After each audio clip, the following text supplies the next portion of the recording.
मित्रहो नमस्कार. मंदिरं ही संस्कृतीचं प्रतीक असतात, तर स्मारक ही इतिहासाचं प्रतीक असतात. मंदिरांच्या माध्यमातून संस्कृतीचं जतन होतं, तर स्मारकाच्या माध्यमातून इतिहास निर्माण करण्यासाठी प्रेरणा मिळते. परंतु जेव्हा स्मारकामुळं आणि मंदिरामुळं वाद निर्माण होतात, संवाद राहत नाही, तेव्हा मात्र मंदिरांचं देखील अधपतन होतं आणि स्मारकांचा देखील अपमान होतो.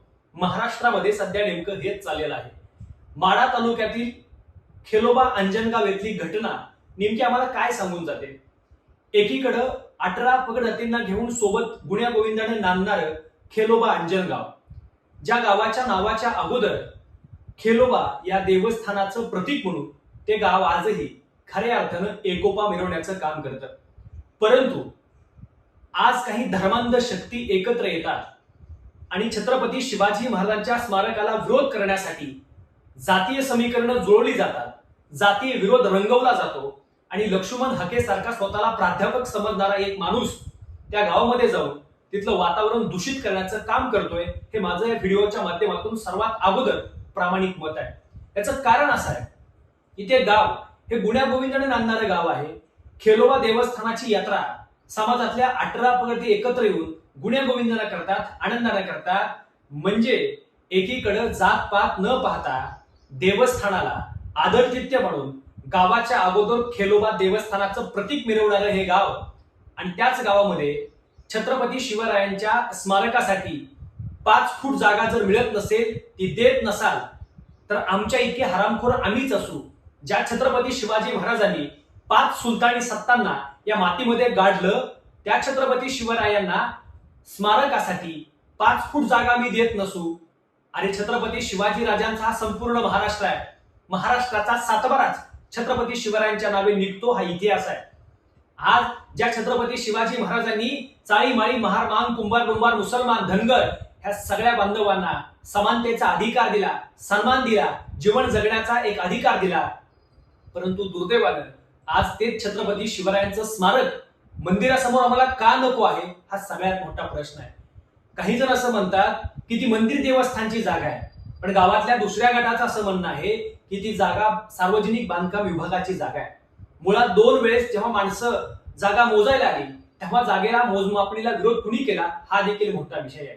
मुळात जागा कुणाची आहे हा विषय नाही, तिथल्या एका गटाला छत्रपती शिवरायांचं स्मारक मंदिरासमोर नको आहे, हा सगळ्यात मोठा प्रश्न आहे. मुळात ज्यांच्यामुळे मंदिर शिल्लक राहिली, ज्यांच्यामुळे धर्म टिकला, त्या छत्रपती शिवरायांचं स्मारक मंदिरासमोर का नको आहे? काही जर म्हणतात की आम्हाला ढोल वाजवायला तिथं अडचण येते.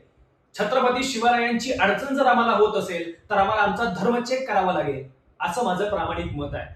मुळात जातीपातीवरून राजकारण पेटवण्याचा जुनाच त्यांचा खेळ आता नव्यानं पुन्हा सुरू झालेला आहे.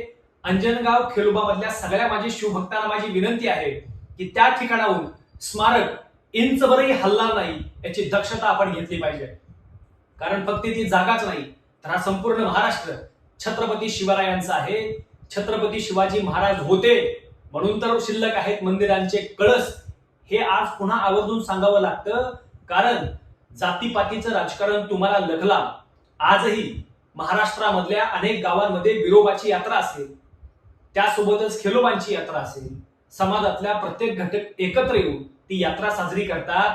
आज फक्त स्मारक उभं राहिलं म्हणून त्याला जातीय तुम्ही रंग देत असाल, तर आपल्या इतके दुर्दैवी आपणच आहोत. कारण ज्या छत्रपती शिवाजी महाराजांनी रामोशी समाजातल्या बहिर्जी नाईकला गुप्तहेर खात्याचा हेरप्रमुख केलं, तेव्हा जातपात बघितली नाही, गुणवत्ता बघितली.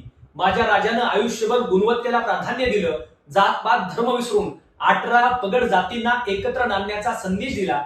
त्या छत्रपती शिवरायांचं खेलोबा अंजनगाव मधलं स्मारक 1 इंचभरही पुढेही सरकणार नाही आणि 1 इंचभरही मागेही सरकणार नाही, असा विश्वास या व्हिडिओच्या माध्यमातून सगळ्या शिवभक्तांना देतो.